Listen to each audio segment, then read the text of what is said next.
Emmanuel Alliès, bonjour. Bonjour. Nous allons parler avec vous de e-twinning.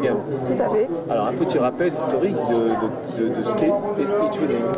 Alors, e-twinning, c'est un programme éducatif qui est développé par l'Union européenne dans le volet d'éducation et de formation tout au long de la vie.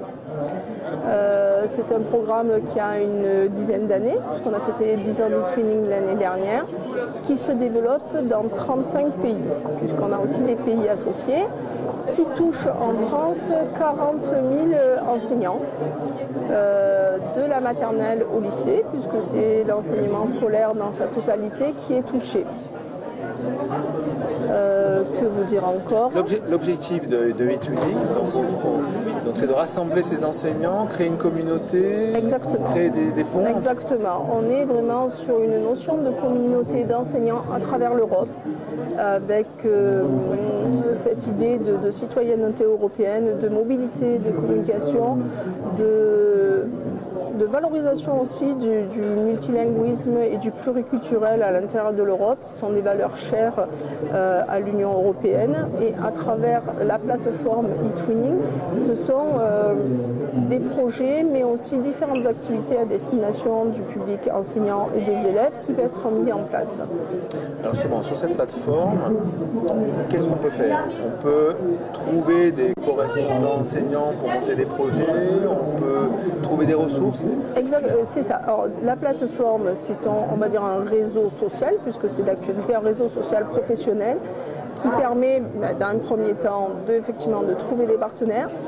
Lorsqu'on souhaite créer un projet avec ses partenaires, ce qui est quand même la majorité de l'activité qui se fait avec e-twinning, on a ensuite la mise en place d'un espace collaboratif pour le projet, qui sont tous sécurisés puisque validés au niveau national et européen. On a la possibilité aussi pour les enseignants d'avoir des formations en ligne, donc la découverte d'outils numériques. On a aussi la possibilité d'utiliser des outils comme la visioconférence, donc de faire des échanges. Ça peut être simplement aussi des ressources au niveau enseignant. Mais on va dire que le cœur d'activité, ce sont quand même les partenariats entre des établissements nationaux, puisqu'on a la possibilité de travailler uniquement avec un ou plusieurs enseignants de notre pays, ou ouverture sur l'international très intéressante, donc de travailler avec des collègues d'autres pays. Alors, on précise qu'on peut travailler à plusieurs pays en même temps, tout à fait. Même projet. Tout à fait. Il existe plusieurs programmes européens au niveau des établissements scolaires, mais une partie, on va dire, intéressante, parce qu'il y en a plusieurs, c'est aussi la souplesse sur les projets e-twinning qui peut être très variable et qui sont co-construits par les fondateurs. On peut avoir un projet qui va durer pour 2 mois ou un projet plus conséquent sur 1 an.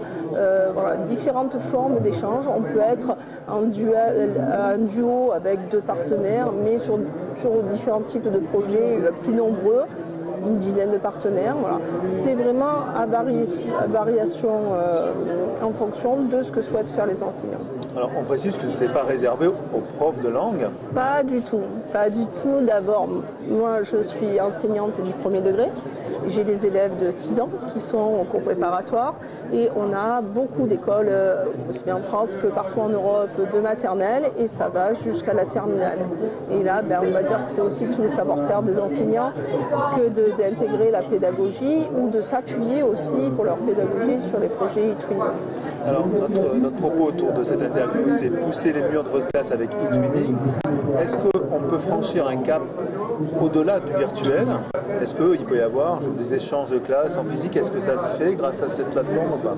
Bien sûr. Alors, il y a un programme plus complet que je ne développais pas trop parce que c'était pas, on va dire, c'est le grand frère aussi d'e-twinning. C'est le programme qui s'appelle maintenant Erasmus+, mais où quand on veut rentrer dans un partenariat Erasmus+, on a aussi l'entrée par e-twinning, puisqu'il y a un forum de recherche de partenaires.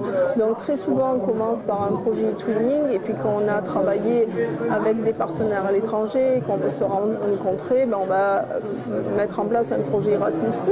Et puis il y a aussi toutes les initiatives locales de chaque partenaire qui, en fonction de leurs possibilités dans leur établissement, des communautés locales je pense, collectivités territoriales, que ce soit des municipalités, des départements qui peuvent aider, impulser, soutenir des projets qui vont pouvoir favoriser des rencontres physiques aussi. Pour vous trouver sur Internet, on tape e-twinning et hop. E-twinning et vous aurez différentes entrées.